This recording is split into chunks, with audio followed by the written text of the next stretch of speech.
Que ce fut difficile. Les amis, bonsoir à tous. J'espère que vous allez bien.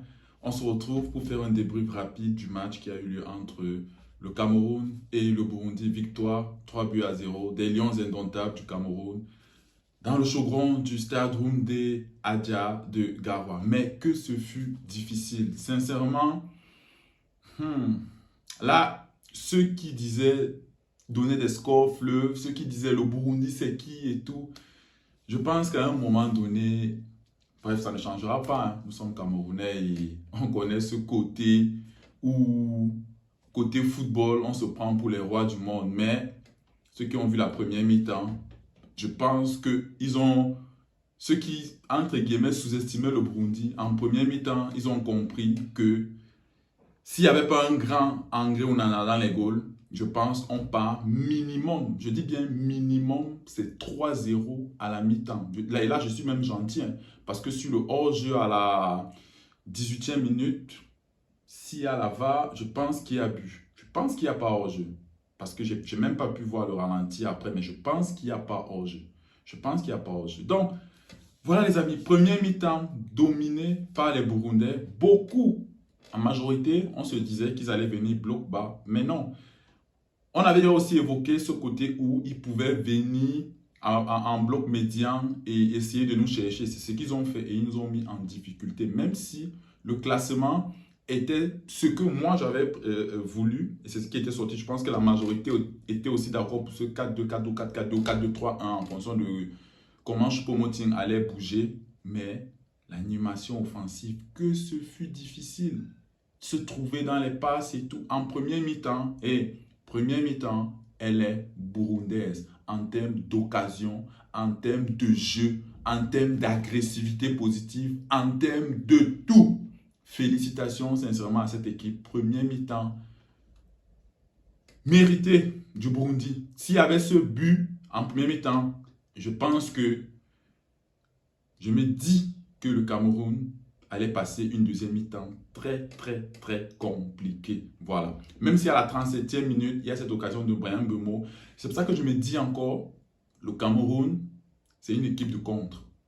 Avec le genre de joueurs qu'ils ont, c'est une équipe en transition rapide. Parce que l'occasion qu'on voit, Mbeumo à la 37e minute, je pense qu'il est lancé par Karl Toko-Ekambi. C'est à chaud là, je ne me rappelle plus. Ça, c'est le registre de Mbeumo en fait. Donc, aujourd'hui, ceux qui voulaient voir du jeu, c'était un match difficile où on va juste retenir la victoire. Sincèrement, là, nous sommes qualifiés pour la Côte d'Ivoire. Babi, on arrive, le Cameroun arrive.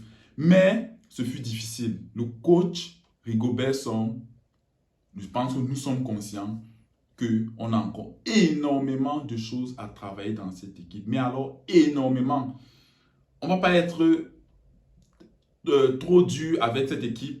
La victoire, la qualification surtout, elle est là. Mais il y a tellement de choses à travailler encore. C'est dur, hein? C'est vrai en deuxième mi-temps. Et là, c'est une erreur du défenseur burundais qui fait une mauvaise passe ou un mauvais contrôle. Et là, Mbeumo, il met au fond. Et là, c'est fini. Là, c'est fini. Là, c'est l'expérience. Ça s'est joué à l'expérience. C'est ça. C'est ça aussi où on voit les gens de joueurs qui ont l'habitude de jouer les matchs en jeu, en fait. Et là, les Burundais ont péché par manque d'expérience. Après le but de Mbeumo, il y aura le but de Christopher Roux. On va revenir sur lui. J'avais dit dans ma vidéo qu'il sait qu'il doit se racheter parce qu'en Fandena, il n'avait pas répondu présent. Et là, il répond présent. Et je pense qu'il a réussi déjà son intégration. C'est fini. Le numéro 4 dans l'équipe nationale, je pense que là, c'est scellé. Parce que avec ce match, avec ce but, il a fait une très bonne prestation. Voilà, on attendait tous le but de l'enfant chéri à Garoua.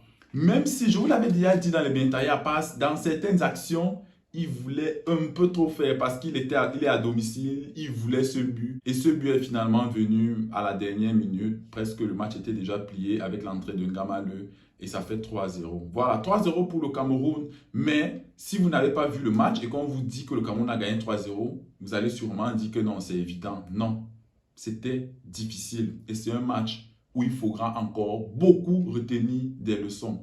Voilà, on va passer rapidement au top et au flop. Donnez-moi vos tops et vos flops en commentaire, les amis. Je fais cette vidéo rapidement parce que je dois ouvrir le bénétariat là. Tout de suite, le bénétariat, c'est un live où on parle des lions indomptables jusqu'à X heures. Voilà, en top, sincèrement, qui ne va pas mettre Henry Onana?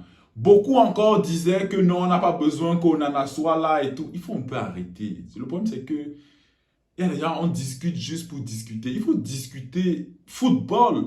Si Henry Onana n'est pas là en première mi-temps, j'ai dit c'est minimum 3 buts.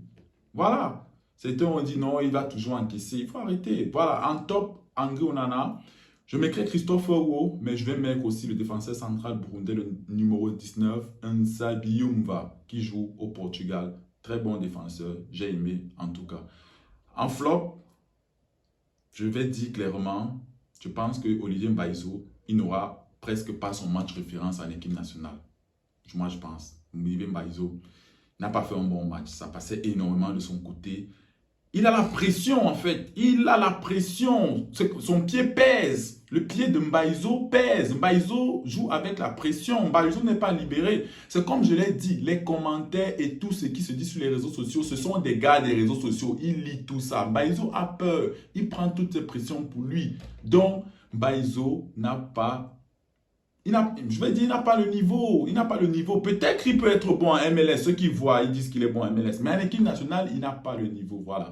En flop aussi, je pourrais mettre qui? Je ne sais pas qui je pourrais mettre en flop. Hein, parce que là, c'est à chaud. Voilà, complétez-moi pour les flops. Hein, si vous avez d'autres joueurs que vous voulez mettre en flop. Si vous avez, je sais pas. En fait, les flops, c'est aussi ce que vous n'avez pas aimé. Voilà. Donc, c'était une vidéo rapide. On reviendra encore sur ce match avec des vidéos. Peut-être que je ferai une analyse tactique de ce match. Voilà, même si le contenu n'a pas été très intéressant. Voilà les amis, c'était une vidéo rapide. On se retrouve tout de suite pour notre bénétariat.